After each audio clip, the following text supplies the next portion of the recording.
Gusti Allah ngajelaskeun tentang mukminun al-kamilun al-iman,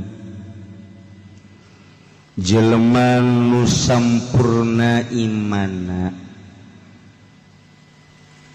Urang ge iman ngan iman urang mah bisa disebutkeun can sampurna.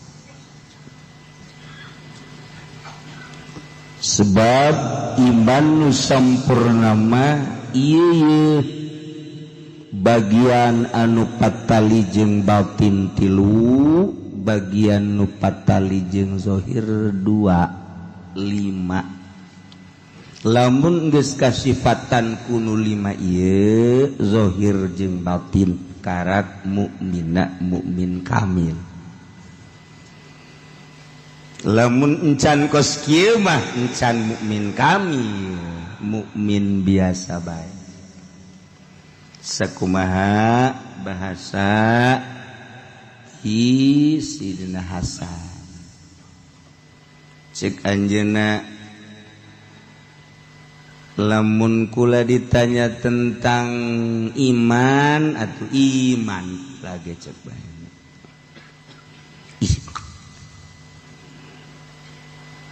Iman lain lalagaan, sakadar nanya saha pangeran Allah.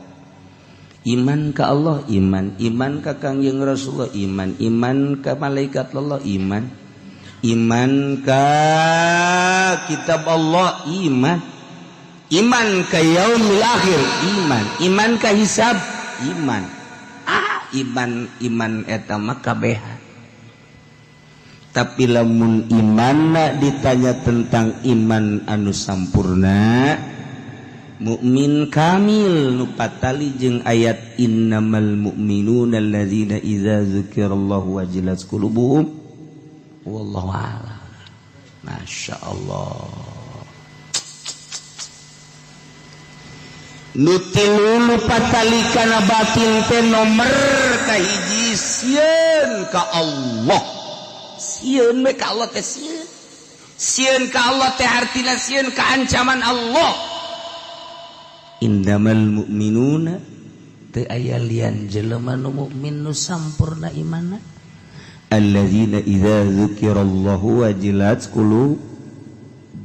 Sieun we ndek ngalengkah teh sieun beusi aya dina bebendu Allah. Dek cukal-cekal teh sieun beusi aya dina bebendu Allah. Dek dula-deuleu teh sieun beusi aya dina bebendu Allah. Dek dunga denge teh sieun beusi aya dina bebendu Allah. Lantaran salah denge, salah deuleu, salah kecap Allah ngancam. Sieun. Mana coba kuari samadis ku poskaran itu. Hayu. Urang banyak keur ngaji ge main HP, Pak. Kontreng. Geus teh sieun dibendu ku Allah. Geus teh sieun. Keluar di majelis, atuh geus mulai mata ceuli. Geus eueuh filteran urang mah berarti kan teu sieun ka Allah. Sakadar iman ka Allah, iman anu biasa lumrah awam ngaranna. Tetapi anu bener-bener ngerenyed hatena. Bisi salah lengkah, salah kecap, salah denge, salah deuleu. Lantaran salah deuleu, salah denge, salah kecap, Allah ngabendu. Kulantaran embung biasa dibendu ku Allah. Wajilat qulubuhum sieun ka Allah mana jelema. Iyalah khosyah. Nomor kedua, wa idza tuliyat alaihim ayatuhu zadatuhum imana. Di mana dibacakeun ayatna nambahan gede iman. Nu mantak manehana tambah gede iman teh lantaran ngadengekeun kalam Allah dengan penuh kesadaran jeung ikhlas. Nikmat. Urang lamun ngadengekeun ayat Allah aya dina sadar jeung ikhlas. Lain deui lamun urang ku Allah dibere misalnya ya dibere ku Allah trek ngadengikeun nu maca Quran teh lain makhraj lain sora nu kadenge ku urang teh kok ngeunaheun jeung kadengena teh okos lain dikuceuli kumaha bae kadenge eta kos kitu mah geus hese nyaritakeunna sebab tama perasaan-perasaan jelema anu dibere ku Allah. Hanya jelema-jelema nu dibere ku Allah eta lah nu bisa nyaritakeun ge sekedar nyaritakeun ge ala kadar sebab moal kahartieun. Sebab nyaritakeun tentang urusan karomah-karomah eta teh bingung neuk nyaritakeunana ge. Moal daekeun nya nyaritakeun sebab moal kaharti. Jeung moal aya nu bisa nyaritakeun lamun jelema nu encan dibere kan kos kitu. Moal bisa nyaritakeun tentang Allah lamun lain ahli Allah. Ahli Allah moal bisa nyaritakeun embungeun nyaritakeun tentang Allah anu aslina. Sebab naon? Sebab moal kaharti. Hartina asli teh hakikat hese. Nah, ieu keur carita dibere geus ku Allah. Sekali-kali waktu dibere tek ngadengekeun batur. Ya Allah, lain makhraj nu ngeunah teh, lain suara. Jeung kadengena ge lain ku ceuli ngeunaheun perasaan. Eta nu zifut zadathum imana. Geus eta mun deuk salah ge teh deuk salah makhrajna suara jore geus lain ukuran suara, lain ukuran makhraj. Mun nu macana ikhlas nyambung. Urang boga kasadaran jeung keur ikhlas eueuh muatan-muatan di diri urang. Eueuhna naon hiji be Allah. Ngan eta datang ka dinya teh kapan eta mah lain pagawean memeh dahar teh mah. Hayang eueuhna naonan di jero hate. Pertanyakeun ku diri urang, "Hei awak, ari sia sieun karesep sia naon? Karesep sia naon? Anu ngaganggu sia naon?" Pertanyakeun ku urang ka diri urang, tafakur ngaranna. Engke mah engke aya suara-suara bila sautin wala harfin anu notogan ka jero hate urang tentang ayat-ayat Allah Subhanahu wa taala. Nah, lamun geus kos kitu kakarak. Jelema teh asal maca ayat sanajan saayat ngeunaheun perasaan nikmat zadatsum iman. Ngeunaheun sebab ikhlas. Geus kadengena ge geus lain ku ceuli, lain makhraj lain suara eta mah geus hese nyaritakeunana eta mun kos kitu mah hese nyaritakeunana hanya nyana jeung Allah bae eta mah geus ngan aya seperti kos kitulah mun urang dijelaskeun mah meureun sabulu-bulu eta ayat karasa. Nah eta teh kos kitu kakarak wa iza tuliyat alaihim ayatu zadatsum imana tambah iman sebab nyana ngarasakeun. Urang makan kuari teh lamun ditanya, "Kumaha eta bagus?" Jeung Muammar gedeg 12. Tos-tosan teh. Temun itu, itu mah teu bagus. Mun suara Haji Pendi eta kudu digunggura. Tama make pentil kadu. Set. Urang ku kadenge gitu. Kumaha makhrajna? Muammar jeung Danang Qasim. Kumaha makhrajna? Muammar jeung Humaidi. Kumaha makhrajna? Kitu si itu teh tuh nu urang seberang teh sangaranna karata Darwin. Si Darwin. Urang mah palingnya ngabundang banding kos kitu bae. Selama urang encan dibere mah ku Allah kitu bae. Tapi lamun urang diikhlaskeun hate urang, disadarkeun sadar-sadarna. Urang nyadarkeun diri ulah aya nanaonan di jero hate urang. Sabada ditafakuran jeung dimujahadahan kurang pertanyakeun naon sia kahayang sia naon karesep sia dipeka karido tah henteu ku Gusti Allah resepen tah henteu ku sia kahalangan si ku macam-macam nu kos kararitu hirup sia teh deuk ka mana jadi ka Allah kuari sia hirup sia rugi amat kok kahalangan ku baju kok kahalangan ku kitu sendal kok kahalangan ku macam-macam naonan setelah kurang dipicenan Allah mere sadar ikhlas anu luar biasa ulah urang nu maca batur nu maca bakal akur jeung urang nu maca urang maca moal daekeun kenceng macana ge moal daekeun kenceng teh moal daekeun gancang moal sadunya moal tah mah jelema lamun geus dibere kos kitu teh tek be moal aya nu gancang maca Quran. A'udzu billahi minasy syaithanir rajim. Ngeunaheun teh ngeunaheun karasana nyana maca Peting biasa. Bismillahirrahmanirrahim. Geus teu kuat. Henteu kuat ku ngeunaheun. Ngeunaheun.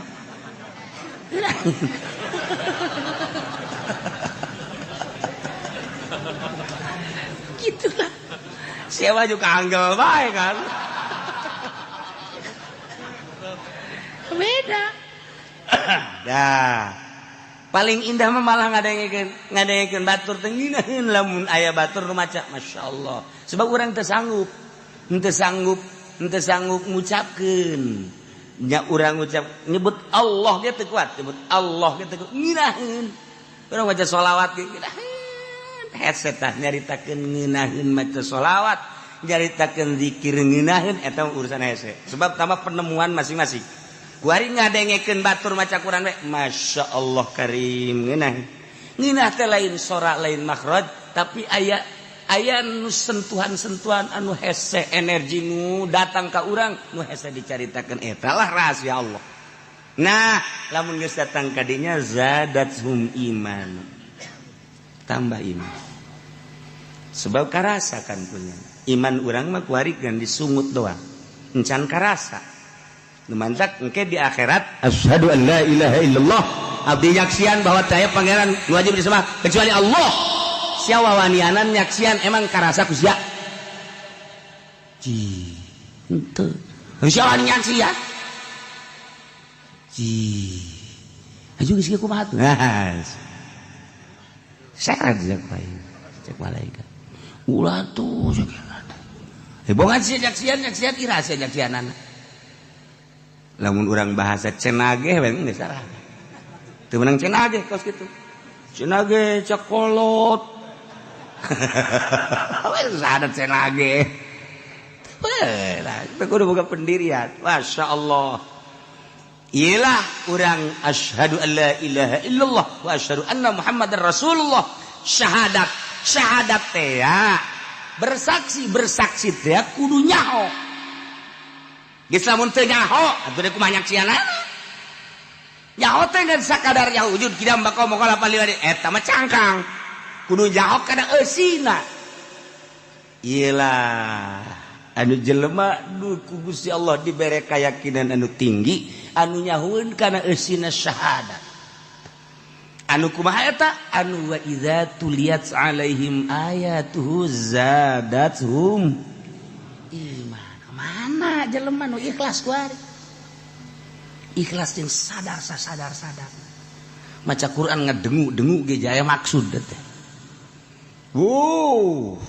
Saudara-saudara sekalian unggal peutingnya na di kampung ka kampung eta ge aya muatan kan pos kitu. Hayu lamun ikhlas zadatuhum iman. Nomor katilu wa ala rabbihim yatawakkalun. Tawakal pasrah ka Gusti Allah. Udah deket ieu ngan ngomong doang tawakal dek berangkat ke Mekah ka karak bismillah tawakkaltu ala Allah wala haula wala quwata illa billahil aliyil azim dibaca doang katawakalan aja eueuh. Artina tawakal teh segala rupa nyanggakeun pasrah sadaya-daya ka Gusti Allah ngaran tawakal. Eueuh anu diharap kecuali Allah. Eueuh anu diandel kecuali Allah. Harapan jeung andelan teh ka Allah bae. Geus atuh lamun bener-bener tawakal ka Allah moal mawa duit, moal mawa bekal hiji we Allah. Mana kuari nu aya? Mana aya? Ngaji ge ka dia mau bekal. Urang tawakal tu Allah. Hanya orang-orang anu dibere katawakalan anu tinggi lah. Jelema anu tawakalna anu benar-benar di makom tawakul wali Allah. Ngan atunya nama ngeunaheun ieu. Urang mah kan lantaran can boga makom, ieu ka Surabaya, beak duit, otomatis kan urang nginjem. Ngajual nu aya atau nginjem. Ari nya nama lantaran geus aya dina makom tawakul, datanglah ke Surabaya. Surabaya haju deuk balik ka dieu, eueuh duit, eueuh bekal, eueuh naon. Atau kan nama bisa peureum bae atau bisa dangdaunan cekel fah. Datang ya, datang ka Tangerangkeun, fat jadi duit. atawa geus teu kitu langsung we nya nama peureum set hayang datang ka Tangerang atuh datang. Dia tuh cenah urang ge tawakal kitu mah bisa. Lain tawakal kitu bisa sia tah ngarah tawakalna heula nu heseng. Kikituan mah babari. Urang ge teu mun kitu mah cenah bisa tawakal lain kitu ngomongna salah sia. Tah tawakalna heula. Ulah ngomong aing ge tawakal kitu mah tuh bisa lain kitu. Aing hese ngomongna ye. Atuh bakana dibere kitu ge teh geus tawakal teh. Ki Ahmad ka Surabaya. Hiji kumpul jeung Bung Karno jeung siapa balik ka dieu. Duaan nya dek balik kan naik kareta. Duk saurang teh dek naik naon mobil apa kareta? Mana ieu jeung balik kareta? Oh sakena. Enggeus eueuh kieu kunaon? Gampang nyokot ditanggal kadonglong teh. Bacaan fut jadilah duit. Jang sakadar ti Surabaya ka dieu teh ka Jakarta aya duit. Wah, lamun Haji Fendi kos kitu mal dagang karung. Atuh geus daunan di rorodan ku nya.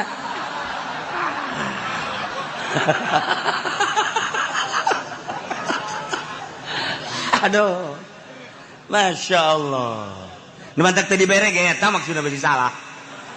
Salah maksud. Tuh, tawakal ke Allah. Urang makan tawakal na teh kana sangu bisa seubeuh urang mah lantaran dahar. Geus urang tatagenan seubeuh kana dahar. Sanajan eta adalah adat satungtung urang teu dirobah tatagenan eta moal jadi wali.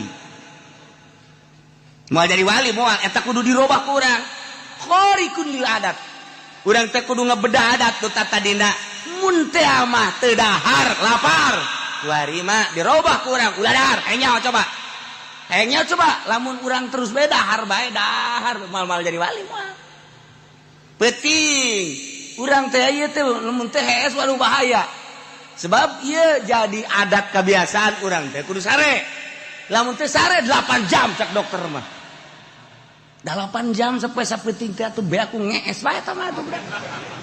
Deuk iraha maca sholawat eta mah ngees deui.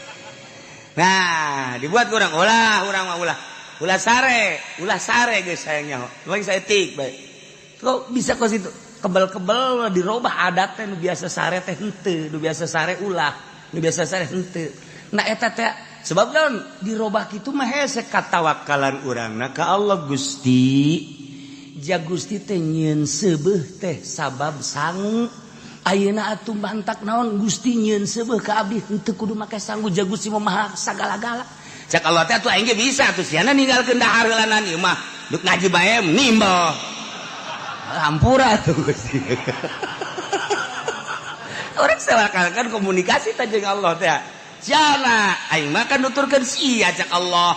Aing maha kawasa, tapi aing nuturkeun sia kan bab ikhtiarna kan aing mere ka sia. Kan di sia. Kege eueuh ikhtiar sia. Nah, urang komunikasi sakan jeung Allah. Mulai ku urang lalaunan dileungitkeun adat dahar. Terus ja beneran orang sia dibere ke Allah. Dileungitkeun kurang adat sare. Aing mere kakuatan ka sia. Sebab eta mah adat, tapi sia da heula kudu usaha. Ayo. Usaha urang sapoe 2 poe 3 poe tuh. Bener-bener urang geus muringis ka belah dieuna set, jaba beneran sia. Dideulekeun ku Allah teh sebulan 2 bulan 3 bulan bener. Dibere kuat tek teu sare ge kuat. Asal nonton TV bae. Teu beres deui bae. Tuh, urang usaha. Nah, lamun geus dibalikeun ku urang. Kuari mah urang teh geus ninggalkeun dahar dina waktu-waktuna geus eueuh. Berarti kan geus khariqun lil adat. Urang usaha ngabedah adat. Nu biasa sare henteu, nu biasa make baju nu bagus henteu cumplang-campling jeung sajabana. Tapi kan sing hade lamun eueuh guruan lantaran kos kitu teh teu bisa ditiru-tiru. Boga maksud-maksud tertentu. Ulah asal cumplang-campling wae. Maksudnya sia naon cumplang-campling aing hayang jadi wali. Teu beres da kos kitu.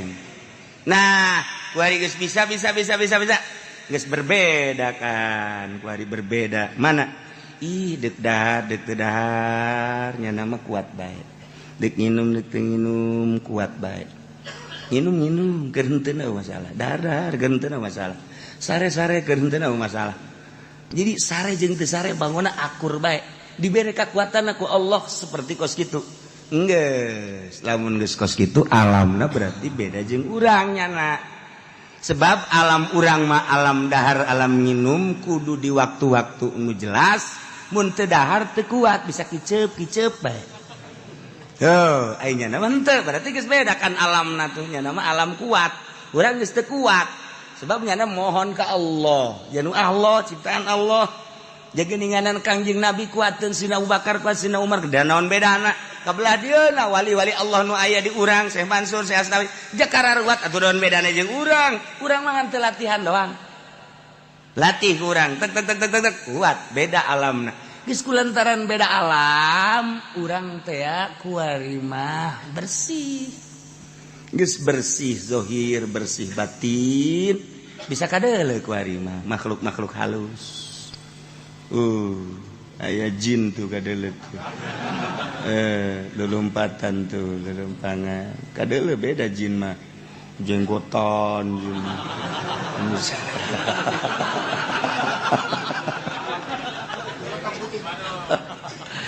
bisa kapanggih jeung makhluk-makhluk halus bisa jeung arwah-arwah ieu keur carita nah iyalah tawakal masyaallah lamun urang geus tawakal tu Allah hiji we Allah menang perang menang nu sok dicaritakeun sering teh jelema greget jasaya tangkal kayu anu sok disembah bae kemudian kujana dibawakeun kampak goblok sia nya rembah ka dieu setan buana goblok tolol sia sembah ka Allah ulah ka tangkal kayu disembah ku sia tolol goblok punya nandek deraga aja tek aduh setan datang set ulah kiai ulah naon sarembah ku jelema geus ieu mah amankeun bae urusan dakwah bae asa ulah dituar bae dayang tuar bae ieu ulah galungan nya mar ribut jeung setan pan geleup jeung setan mah asa jeung haji pede ona kecekel ya aduh babari tabangan tapi kan lamun jeung setan ku banyak kelna hese tah tapi ieu galungan jeung setan ge menang wah setan dicekek ku nya sanu bisa nyekek setan urang bisa nyekek setan berarti bisa nyekek hitut urang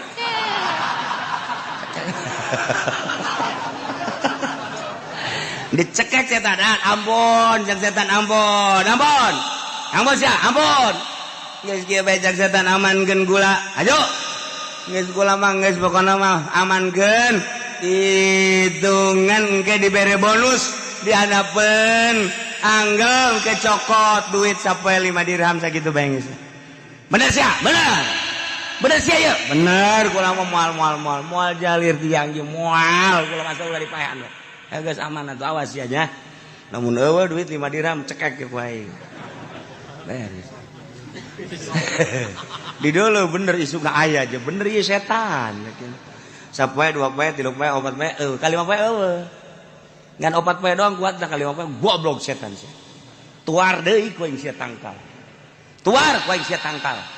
bawakeun ragaji deui gongseng goblok sia di sembahan bae tuar sia ku aing datang deui setan ulah dituar kajian kuku mah dakwah ulah dituar teu bisa bohongan jalir janji siapa aing naon 5 dirham mana ulah dituar ulah gelut teuy jeung setan gelut eleh kiai eleh waduh anu tatadina jotosanana mantap je cek bari geus bisa ngajotos kiai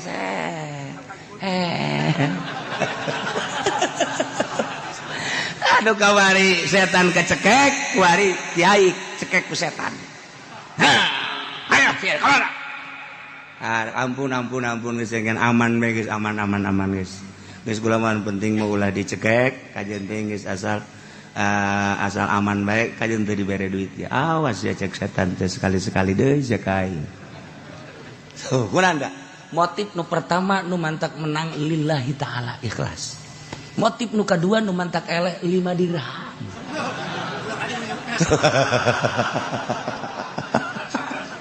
Tuh. Etalah sebagai contoh terus-terusan ka ditu nage. Urang dek ibadah ke Allah teh nu mantak berat mata, berat celi, berat hudang, aya bang balu nur di luar ikhlas. Tuh. Di luar ikhlas, tapi lamun geus ikhlas hudang jam sabaraha bae, salat teh sabaraha rakaat bae, ngeunaheun ieu lah tawakkal tu alau. Bagian kol bagian batin tilu. Nomor kahiji khosyah, nomor kedua ikhlas, nomor katilu tawakkal tu alallah. Bagian anu zahir 2 ieu. Alladzina yuqimuna shalah. Mukmin anu sampurna teh nyaeta jelema anu selalu ngadirikeun salat, yatuna biha bihuquqiha, ngalaksanakeun salat kalawan hak-hakna salat. Urang ge osok salat, osok. Kadeuleu malah gegedena mah hayang kadeuleu. Kajeun Allah mah ja-nya nama gaib ieu. Gaib iman penting mah ieu bae jelema tatangga supaya neuleu. Bodoh ka masjid ge dak heuy.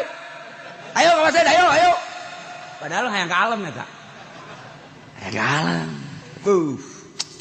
Tapi kan jelas bae salat. Salat kos kitu mah mah salat ambrang. Ambrang teh lain salat, ambrang salat. Salat teh nomor kahiji salat syariat, nomor kedua salat thariqah, nomor katilu salat hakikat. Salat syariat mah anu dijelaskeun ku Gusti Allah anu tanha 'anil fasya'i wal munkar. Salat eta bisa tanha 'anil fasya'i wal munkar, eta salat syariat. Geus lamun urang salat kemudian bisa ngahalangan tina munkarat, tina fahsya. Nah, ieu salat kakarak salat syariat. Ku lantaran salat geus teu daek maling, lantaran salat teu daek korupsi, lantaran salat teu daek ngabohong, lantaran salat teu daek maksiat. Ta eta salat eta mah salat kakarak salat syariat. Nu kos kitu mah ngaranna lamun salat bisa tanha anil fahsya'i wal munkar, sakumaha anu dijelaskeun dina Al-Qur'an eta salat syariat. Kos kitu ge eueuh jelmana. Ieu mah ambrang salat ieu mah ambrang. Tuh. Masya Allah kan. Etalah salat syariat. Encan asup ka di ayat ieu. Sebab ieu mah tadi ge innamal mu'minuna al kamilunal iman. Mukmin nu sampurna imanna bagian zahir nyaeta anu ngalaksanakeun salat. Salatna lain salat syariat, salat syariatna eta mah salat lumrah tanha anil fahsya'i wal munkar. Salat aya deui salat teh salat thariqah. Salat thariqah mah kuring geus mulai make perasaan-perasaan salat, yatuna biha bihuquqiha, ngalaksanakeun salat kalawan hak-hakna salat. Kita tadi teh hak salat teh syarat jeung rukunna dilaksanakeun, anu engke ka dituna teh bakal tanha anil fahsya'i wal munkar. Kuari mah make perasaan salat eta. Ngahadirkeun rasa neuleuh ka Allah, ngahadirkeun rasa dideuleukeun ku Allah, ngahadirkeun rasa ngadenge ka Allah, dihadirkeun rasa didengekeun ku Gusti Allah.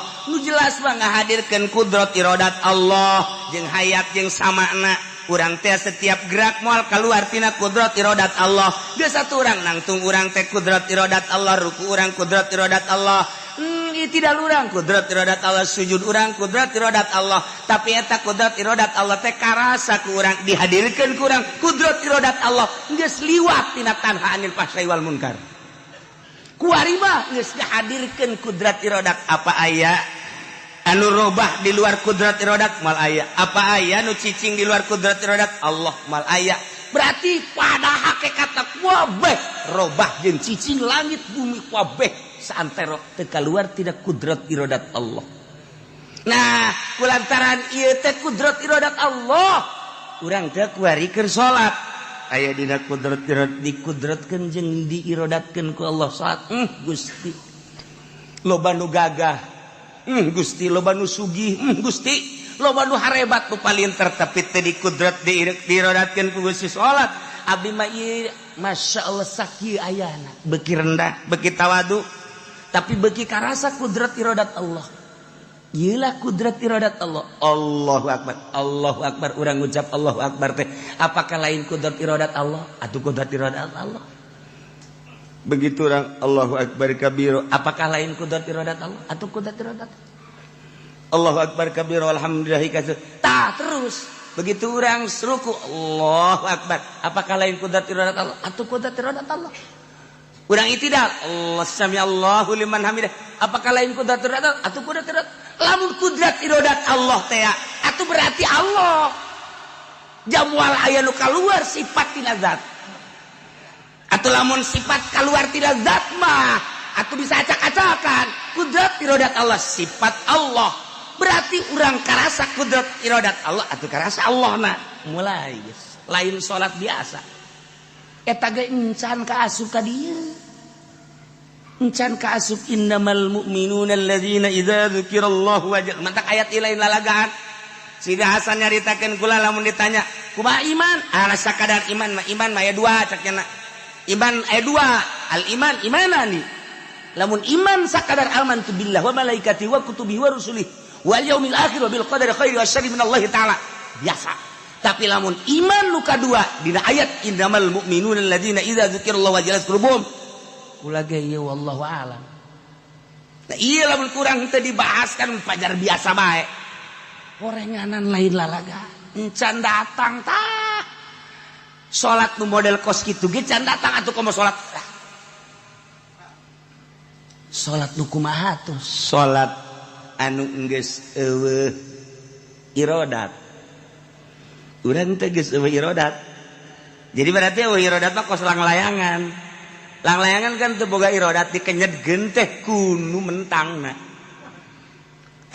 Kenyedkeun set, ngaler set, ngidul set, naik set, turun set. Urang seakan-akan langlayangan. Allahu akbar teh lain urang. Ai tadi makan karasa kudrat iradat Allah. Ai kudrat iradat Allah teh kapan meureun sifat Allah. Ai sifat Allah teh meureun Allah. Aya di urang Allah teh. Wah, geus mulai ngakal. Tah, ieu geus hese ngabahasakeun anak kan. Kuari mages aya tadi makan ngahadirkeun perjalanan korekat kuari geus aya geus eueuh nanaon ja nu aya ngan Allah da Allahu akbar geus salat lagi nya mah geus teu aya waktuna lantaran eta geus datang ka dinya mah bakal natea zaman hiji bae beurang peuting tempat hiji bae wahdaniyah fil zaman wahdaniyah fil makan ya eta mah perputaran matahari atuh aya beurang jeung peuting ge aya beurang aya peuting kapanon poe dari kapanon poe di luhur beurang dari kapanon poe di hadap peuting ja zaman lama ieu keneh ya nu kurang kuari keur dicicingan teh beurang atuh panon poe na bae di luhur urang cicing we di dieu panon poe ka handap atuh urang di dieu bae cok geura diuk urang di dieu datang ka isukan datang ka isukna deui nu berputer mangan panon poe doang atuh deuk naon ka babawa ku panon poe urang deuk naon ka babawa ku panon poe euy ngampi kunaon magrib ka bawa ku panon poe kan berarti ka bawa ku panon poe eta mah kos kitu mah eta mah jang budak orok eta mah kos kitu mah ibadah masih kene aya kos kituan orok lantaran eta mah ka babawa ku panon poe kalau babawa ku waktu nu bantak wali mah eueuh waktuna salat teh disebut salat daim terus-terusan ya salat. Nya nama salat teh terus-terusan. Itu cenah waktu makruh ulah nyaritakeun waktu makruh. Nya nama geus eueuh pikiran ke mukrah makruh. Terus bae cenah mah salat. Tah. Lamun jelema alladzina yuqimuna shalah anu ngalaksanakeun salat terus-terusan yatuna biha bihuquqiha anu ngalaksanakeun salat kalawan hak-hakna salat geus puguh syaratna jeung rukunna wari tarik perasaan-perasaanana melalui ayat-ayat nakli wari dibere ku Allah perasaan datang ke perasaan blok ya Allah nikmat amat aya di dinya idza wasala abdu biha summi'a arifan billah asal geus datang ka dinya disebut ma'rifat ka Allah Allahu nurus samawati wal ardh mathalun nurihi kamishkatin fiha misbah al misbahu fi zujajah az-zujajatu kana kaukabun durri yuqadu min syajaratin mubarakatin zaitunatin la syarqiyyati wala gharbiyah. Nah seakan-akan ilmu makrifat eta di jero kacana aya kacaan deui di jerona aya palitna hurung tapi minyakan ngagenyai ka mana-mana.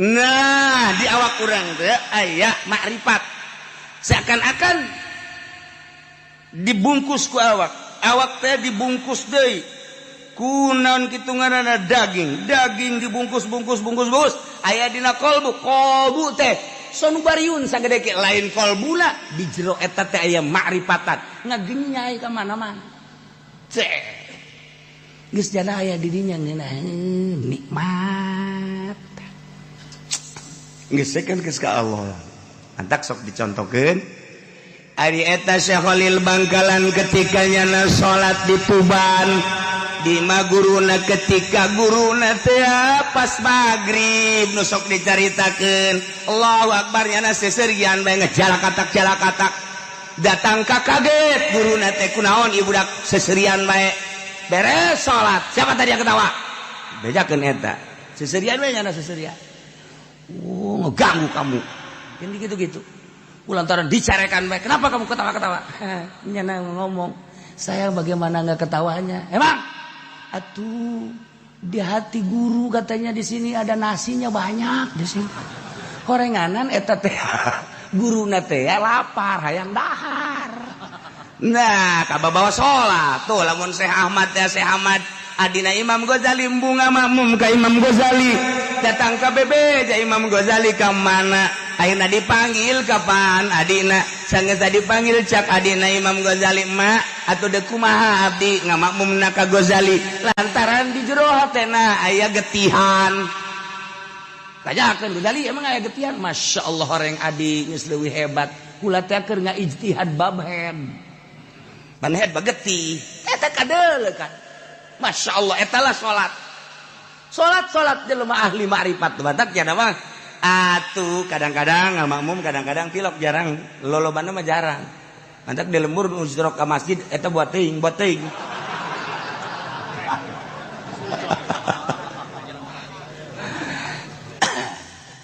Imam Abu Yazid al-Bistami ditanya minaina anta takulu wa tashrabu di mana anjeun dahar jeung nginum sedengkeun anjeun mah kapan laka sabak teu usaha teu naon dijawab ku Imam Abi Yazid al-Bustami min haitsu yarzuquhullahul ba'udah ti arah anu Allah ngarizkian kareungit afataro apakah anjeun leuleuh kareungit reungit boga perusahaan henteu reungit boga sok dagang henteu reungit nyana osok kitu ngaranna kuli henteu tapi ya tadi rizkian bae ku Allah tah sakumaha Allah ngarizkian ka reungit sarua jeung ka kula ge ngarizkian teu kudu dagang teu kudu tani teu kudu nanaon bakal dirizkian bae eta lah tawakal kula ka Gusti Allah masyaallah menang 2 poe salat ngamakmum Allahu Akbar ngamakmum biasa wali ge ngamakmum oh masalah kan sah ngamakmum orang wali kan lain wali sah sallu khalfa fajirin wa birrin salat bareng kabeh tak tukangeun jelema anu fajir jelema anu birrin bagus sah bae oh masalah lamun kuat ngan kulantaran biasa teu kuat urang sebab perbedaannya jauh jarang nyana ngamakmum biasa Allah beres ngamakmum imam nanya Masya Allah mama ditanya deh min aina takulu atasubbu ala kasabalat ai mama di mana ieu dahar jeung nginum sedengkeun teu kasaban mama Masya Allah cek imam abuya jedani geus tungguan heula sakedeung aing deuk salat heula qada ke beres qada kakarak aing ngobrol jeung sia teu sah salat aing Allahu akbar nyana salat beres eta imam kan kaget teu sah ya aing sakieu hebatna sakieu teh maman teu sah beres ditaja deui salat entos maman entos kan mama ngateusakeun ai sia ka aing nanya ibadah dahar di mana nginum berarti sia teh jauh ka Allah lamun sia teh jauh ka Allah aing ngamakmum ka sia atuh aing mah nya ngamakmum ka jelema teh jauh ka Allah goblok sia teu sah aing salat aing ban urang mah ku ari teu sah kabehan salat ku situ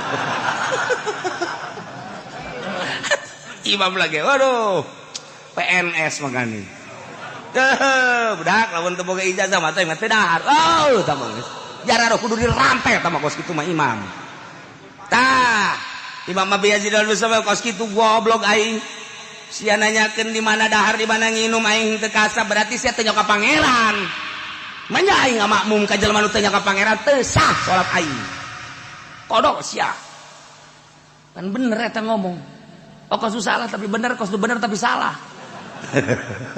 nu jelas bah ahli Allah eta lah pangkat kamal nah jelema-jelema anu geus sampurna dina kaimananana salat bakal berbeda sebab naon moal karasa capek salatna indah jeung nikmat sebab lain nyana aya energi anu ku Allah dibikeun dibere ka jana sehingga urang nu neuleukeun nyana nu kaget salat itu kumaha Masya Allah kudu dices bareng ieu mah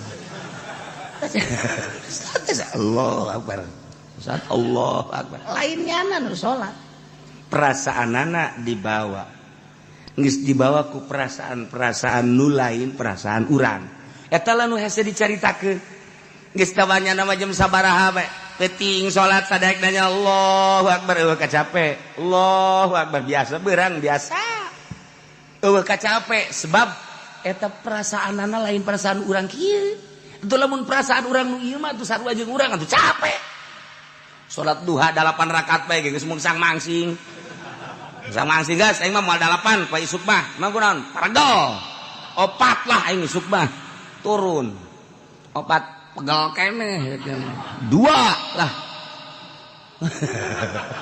jadi henteu ka dituna tah sebab urang bangsa ngan urang mah hayu bae terus hayu bae engke ge dibere ieu ku Allah engke ge dibere set lamun urang terus bae kan ulah ngarep-ngarep dibere eta mah rahasia Allah eta mah rahasia Allah aya nu dibere aya nu henteu aya nu dibere aya nu henteu ngan ketika dibere urang lagi bisa kaget oh ya Allah ya Rabbi bere kuat sih dibere hampang sih dibere tenang sih dibere tentrem sih dibere plong mun dicaritakeun memeureunanan hese nyaritakeunana lantaran aya perasaan-perasaan anu di luar perasaan nu biasa iyalah jelema anu terus salatna anu salat hakikat anu salat hakikat mah disebut salat daim anu geus ngarasakeun nikmatna salat jadi salat eta ngeunaheun sakumaha Kangjeng Nabi jaritakeun bahwa salat eta nikmatna luar biasa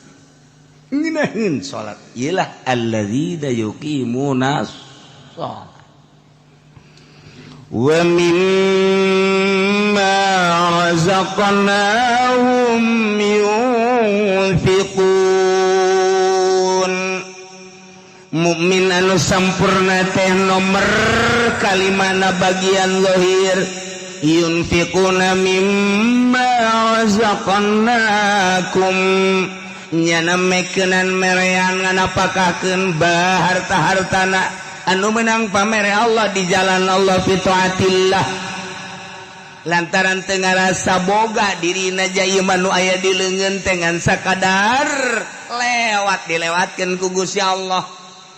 Geus atuh ieu lewatna melalui leungeunnya nate berarti seakan-akan ieu harta teh titah dibangunkeun, titah dibikeunnan lain urang diempok-empok pake nikmatan ngeuneunahan.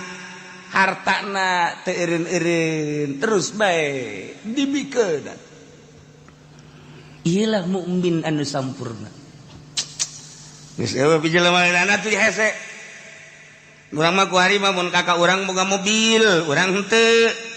Aju urang nginjem ka kakak teh. Sia emang ka mana? Cak kakak teh. Ibu gua di Bogor. Naon? Iya ya perlu heula ngolotan lah kieu bae lah daripada make mobil mah geus katenggor mesin naon tah ongkosna bae eta teh min jumlah ti pelit eta kos kitu. Pelit eta kos. Daekan keneh mere ongkos daripada mobilna. Pelit eta kos kitu. Eta deres keneh eta mere. Aya geus teh kudu make mobil kakak. Kakak mah geus bae ala kadata mere rokok bae. Aduh. Geus teh mah. Wah. Jauh tabaka mukmin kamil, jauh. Di antarana jelema anu moal kapanggih jeung Kangjeng Nabi Qadir teh di mana ya harta nu ngarenggen di imah datang ka isuk moal kapanggih jeung Kangjeng Nabi Qadir alaihi salam. Lamun aya harta ngarenggen di imah urang teh dibagikeun eta teh halang tina kapanggih jeung Kangjeng Nabi Qadir alaihi salam. Jadi lamun hayang kapanggih jeung Kangjeng Nabi Qadir ulah aya nu direnggenkeun deuk sare beakeun kabeh. Tuh.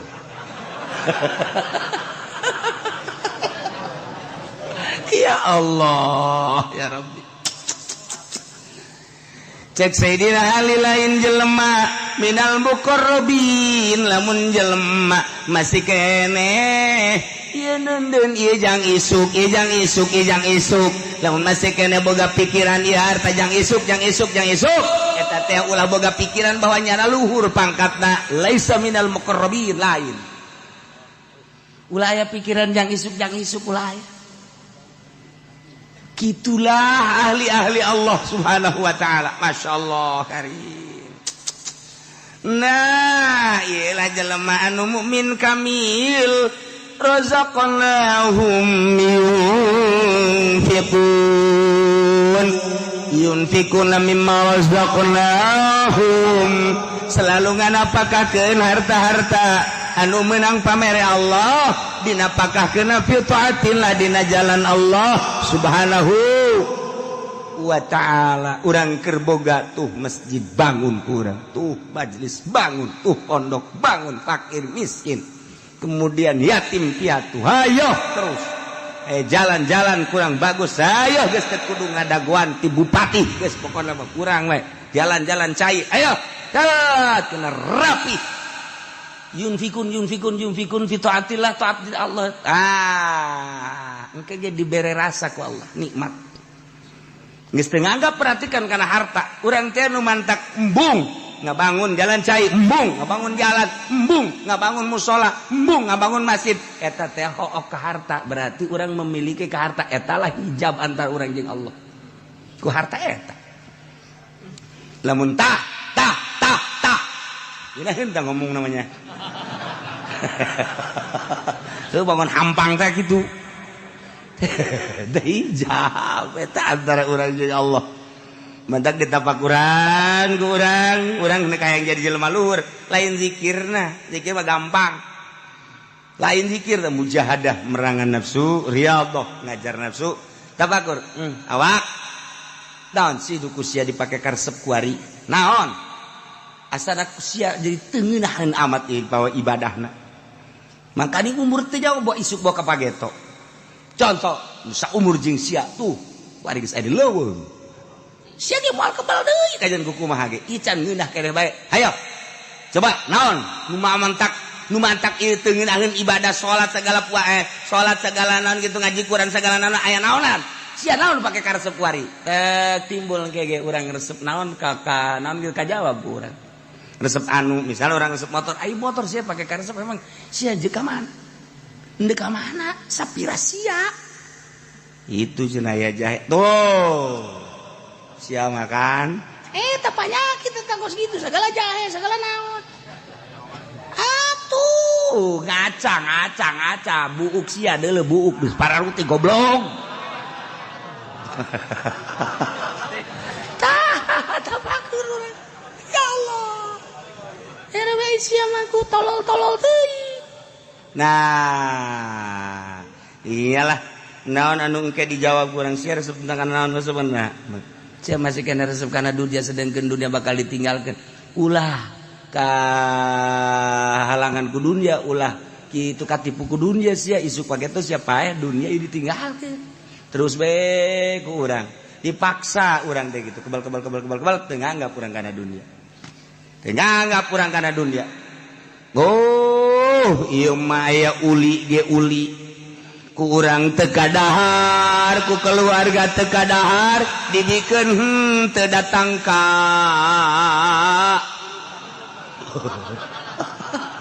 eta aja lo pelit eta kos kitu. Weh, kuari gong sepacoy. Kue Cina ya, kue Cina teh kapan sapoe 2 poe 3 poe mun teu gadahar atuh pan eta mah bisa pake nimpa anjing. Elas cenah mah atuh. Nah, ieu lamun kurang diantepkeun teu atuh mantak naon bikeun sih. Keretan dar gas ya ngejalar gas bikin ke batur bikin pong bae urang pikiran mah ieu lain datang ka bulukan Masya Allah tah eta hese tah geus kitu tah hese jasa ya Allah aya deui di Limbangan Garut Limbangan Garut eta sok kapanggih bae jeung Kangjeng Nabi Khadir aya ngene nyaritakeun saminggu dedik maot sababaraha kiai ngalayat kadinya nyaritakeun bahwa kula unggal malam Jumat kadatangan Kanjeng Nabi Khadir masyaallah karak saminggu maot teliti jak kiai kan kiai pancen lamun aya makanan anu teu dibikeun moal kadatangan Kanjeng Nabi Khadir tapi nyana unggal malam Jumat jeung Kanjeng Nabi Khadir sedangkan kiai eta kuehna loba nyana bingung tadu sejen kiai teu kaharti eta ditu naon kitu ngaranna aya hiji kiai ngimpi ka pangijiman barang ngimpi lain kitu kula mah di imah teh kapan boga kamar sorangan ieu imah geus teu dianggap dibikeun ka pamajikan jadi kula mah di kamar tah sorangan ieu imah geus lain kula nu pamajikan nu anak kabehan los ieu kue ke lain kula tong urusan nyana kula geus misah teh macak nya jeung nu kos karang itu tadina impian teh kula mah ieu bae imah kita baga baju dengan sakadar 2 ieu dipake nu ieu diseuseut ieu dipake nu ieu diseuseut ngan sakadar sakeu imah lain kula sagala rupa lain kula jadi geus teu boga naon tak urang ge bisa kos kitu masalah ngeunaheun ongko di mun hayang nyokot kadinya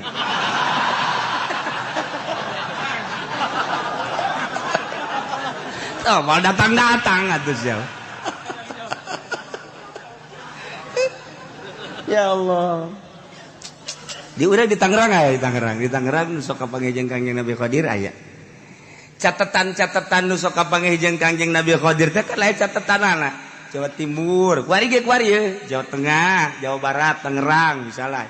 Kuari ge aya catetanana nu sok kapanggih jeung Kangjeng Nabi Khadir. Sisaha eta ulah hayang nyaho.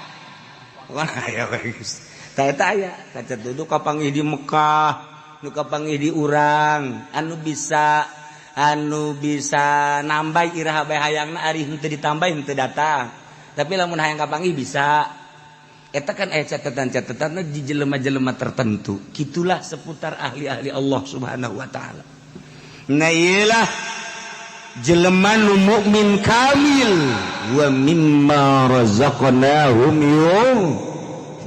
teu hook harta dinapakahkeun di jalan Allah lantaran teu ngarasa nu nyana naon bae ieu harta nu datang ka nyana titipan ti Allah lain nu kula geus gampangeun jasa lamun endek ditasarufkeun teh gampang. Ulaika humul mu'minuna haqqan. Naila jelema nu kasipatan bima zikra kudu tadi teh hiji jelema nu sieun ka Allah, nomor kadua nu ikhlas, nomor katilu nu tawakal bagian batin, nomor kaopat da anu salat bae anu salatna salat hakikat, nomor kalimana anu teu hokok nambahkeun hartana ialah humul mu'minuna haqqan. Ialah jelema-jelema nu mukmin kalawan nyata imanna. Urang mah kan iman teh bisa dinyatakeun ku ari urang. Teu bisa dinyatakeun, guluang galeong. Mendak Syekh Kifudal bin Iyad ditanya, "Ari iman anu nyata kos kumaha?" Sok nyaho Syekh Kifudal bin Iyad. Henteu kula mah hayang nyaho be. Ieu ayat ieu humul mu'minuna haqqan, mukmin anu hak kumaha? Mukmin anu hak mah bari kieu nya ye. Mukmin nu hak tah lamun kopehanna digilirkeun gitu tah. Nya, ka masjid ngagiler, masjid oyag. Dikitukeun deui ku nyana. Sakageteun nanya kaget. Cih, tah eta mukmin hak. Masyaallah. Bebeja tah. Jelema teh eta nu tas nanya ka Kifudal bin Iyad. Bahwa Kifudal bin Iyad teh kos kitu. Nusa urang nanya deui geus meunang sababaraha poe. Mama, hayang nanya. Wah. Hayang mukmin anu hak lah ulah nyaho mukmin nu hak mah. Geus teh ahli Allah. Henteu kula mah penasaran. Mukmin anu hak kus mas. Mukmin anu hak. Mukmin anu hak mah lamun kopehna digular-giler tah oyag ieu taneuh. Begitu jana oyag-oyagan kutek. Geus stop. Stop. Eta mukmin hak yakin.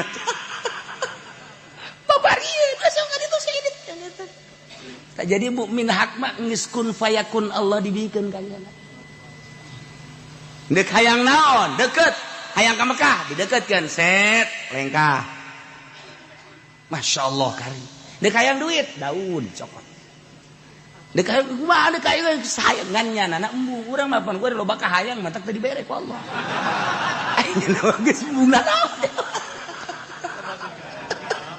Satu tuh loba ka hayang atuh kitu bae henteu. Wari barang tapal wali Allah mah ji naon make raribut cenah di Indonesia wali Allah mah kos kitu naon raribut atuh jak kabeh nang Allah ye kariman lah naon penting mah hayu ibadah tuh ka Allah kitu kan wali Allah mah endeu kumaha ge kajian teh urang lamun nyaritakeun jeung wali Allah mah hese sebab naon sebabnya nama ngagunakeun teruh ai rumah kapan atuh endeu kumaha ge bisa bae. Urang kuari sholat di majelis bisa, sholat di masjid bisa, sholat di musola bisa. Kebeneran urang nyaba ye ke Jakarta. Kebeneran urang dek sholat di Mancek, gong si Pacoy. Urang nyaba ka ditu. Saya mau sholat. Oh nggak ada tempat, ada juga itu kelenteng. Antum sholat di kelenteng gak masalah. Jangan sholat mah iya. Sholat Allah Akbar di kelenteng urang. Sing hade bae gong si Pacoy na hudang. Nah. Jadi makin luhur teh makin bebas, makin teu bermasalah. Dik naon teh masalahkeun ai urang bae ulah nyaritakeun batur.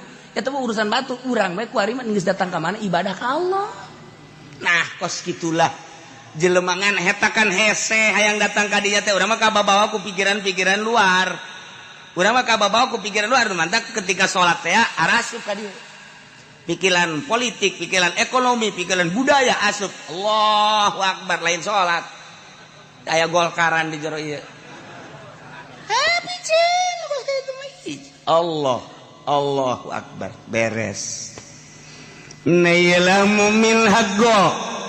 Ya nenu bener bila syakin lahum darajatun inda rabbihim.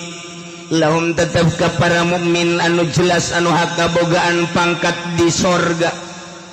Inda rabbihim mungguh pangeran di sorga nage atuh lain deui boga pangkat teh hartina darajat anu beda jeung nu sejen nomor kahiji ke mursalin nomor kadua ke nabiyin nomor katilu ieulah jelema-jelema nu ngabogaan darajatun inda rabbihim 100 derajat bedana jeung jelema biasa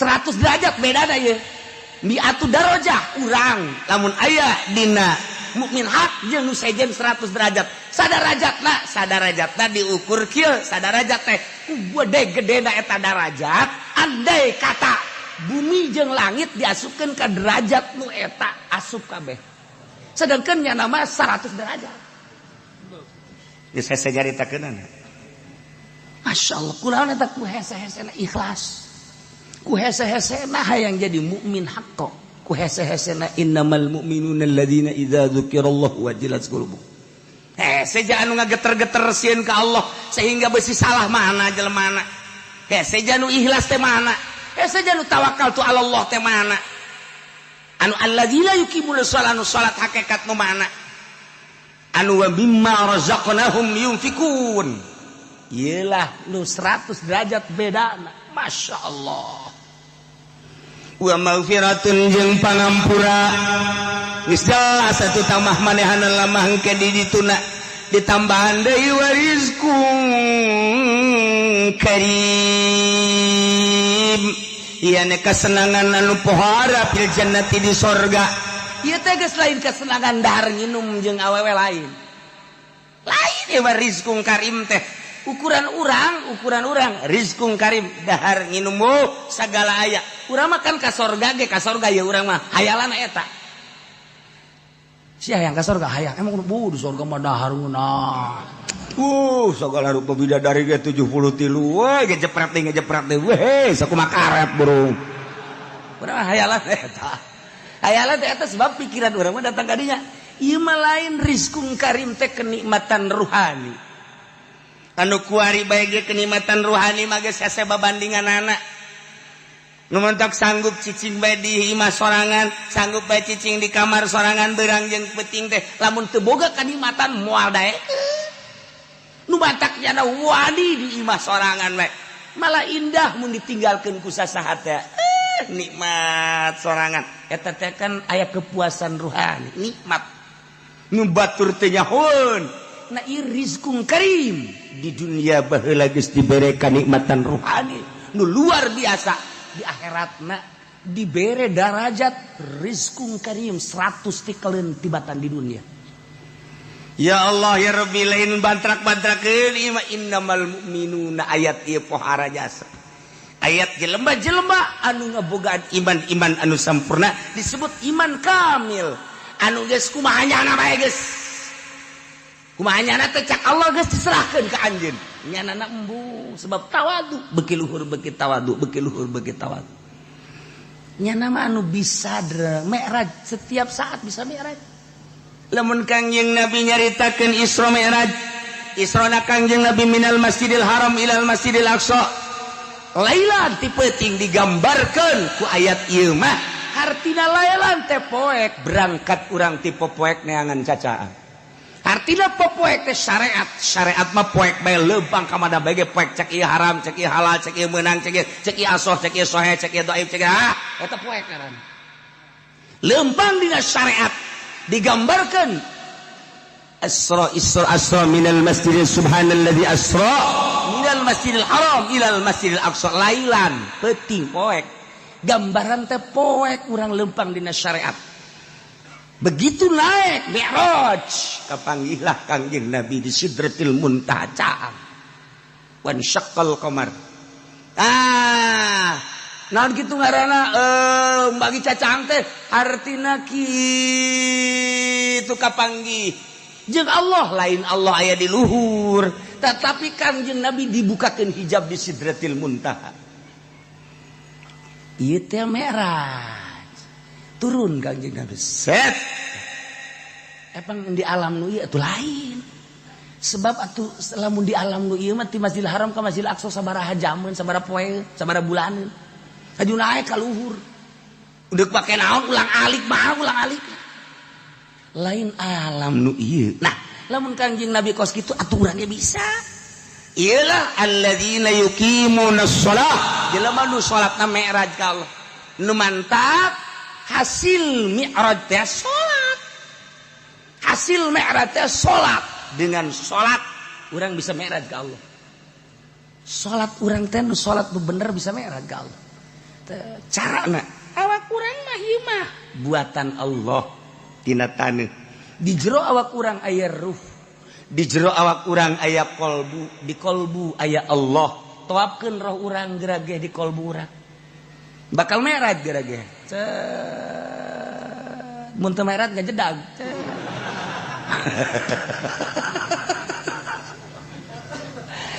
seperti gitulah ahli-ahli Allah eta mah secara global lah seperti eta praktekna tetep bae kudu boga guru teu bisa dipraktekkeun kitu bae teu bisa sebab naon sebab cara narik napasna cara peuremna cara ngahadirkeunana lamun encan mujahadah encan riyadhah jeung encan zikir tafakur mal bisa padahal ayat mah geus aya di urang tanda-tandana geus aya di urangan meraktekkeunana kudu boga guru ngaranna ieu lah guru mursyid ngan ieu mah keur carita alladzina yuqimunas shalah jelema nu salat salatna salat hakikat artina salat hakikat mi'raj mi'raj teh kapanggih jeung Allah Kanjeng Nabi mi'raj kapanggih jeung Allah urang salat kapanggih jeung Allah pan urang mah salat kapanggihna jeung motor mah lulu di dieu ieu motor mobil eta onam deureus pasigana elektronik eta jeung urang Karawang mamanya sholat kepanggil jeung itil beres satu sholat aduh ya Allah ya Rabbi ilah mi'raj allazi la yuqimuna shalat nah ilah anu bakal dibere lahum darajatun inda rabbihim wa maghfiratu wa rizqun karim bakal dibere darajat bakal dibere maghfirah bakal dibere rizqun karim rizki anu indah anu mulia rizki ruhani kama akhrajaka wallahu a'lam